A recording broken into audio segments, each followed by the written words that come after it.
let's talk about memory. Now, to introduce this topic, I'd like to start with a story of a Swiss neurologist named Dr. Eduard Claparède. Actually, I don't really know how you say that, but that's my version.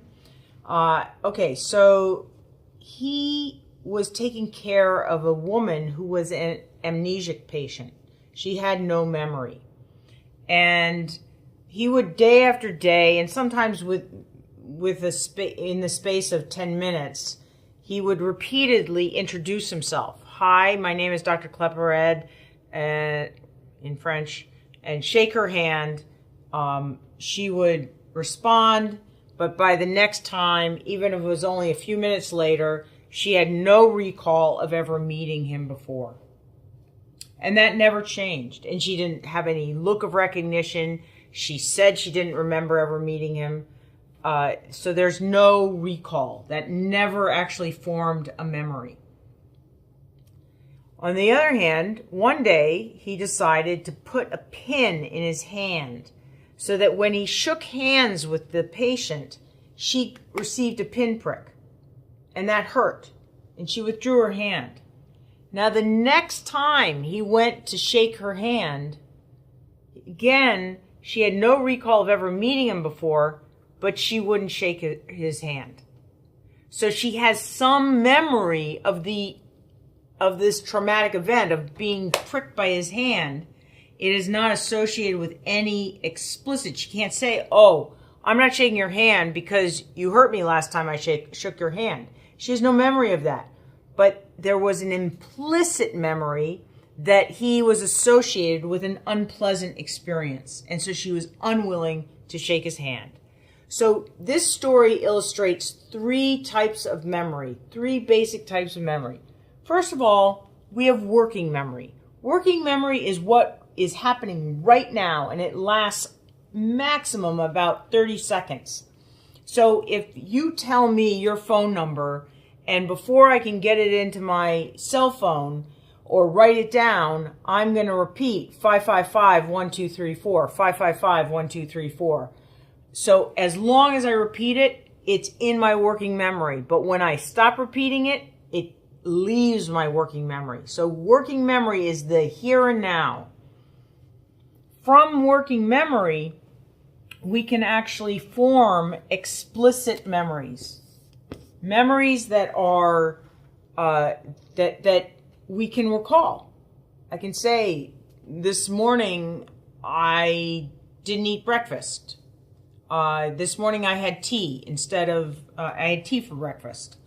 Last night I had a gluten-free pizza. I can recall those episodes. I can recall that yesterday I learned what the word Hegira means. So these are all declarative explicit memories. In Dr. Claparède's patient, working memory was working, but explicit memory was not. And in fact, what was not working was the transfer of an experience from working to explicit.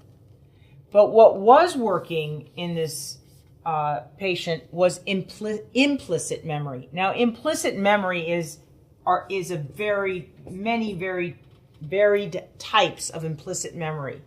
These are things like motor memories, learning to ride a bike and being able to ride the bike. That is an implicit memory. Another version of implicit memory is if I ask you to trace something in a mirror, so you have to trace it in reverse. The first time you do it, you do it slowly, and as you repeat that process, you do it faster and faster. Dr. Claparède's patient that had amnesia and all other amnesic patients will be just fine at mirror tracing. There is no deficit because it doesn't depend on the same brain parts that are required for working memory consolidation into an explicit memory. So mirror tracing is perfectly preserved. So another type of implicit memory are emotional memories. I don't know why I feel really uncomfortable, but I feel really uncomfortable. And maybe that is because there's been a previous experience in that environment that makes you feel uncomfortable. So this is these emotional memories, such as the memories that form the basis for post-traumatic stress disorder, perhaps the basis for various phobias. These are all emotional memories. And there's another type of, well, there are many more, but we'll mention one more type of implicit memory, and that's an implicit perceptual memory. So let's look at this picture. And what does this picture look like to you? It looks like a scene, a badly out of focus scene of a marsh. And if I tell you that there's an owl in there, you're going to say, what are you talking about? And if I show you the owl, there's the beak, there's the eye. Now you see the owl. This is a burrowing owl. And now when I take that away, you can still see the owl. Now the trick is that if you saw this picture next week, you would see the owl again. Okay, so that implicit memory has been made. And in fact, an amnesic patient is going to do just fine on this. If they see this the first time, they don't actually perceive the owl once it's pointed out to them. If they're tested again, they'll find the owl right away, even though they have no recall of ever seeing this picture or finding the owl before.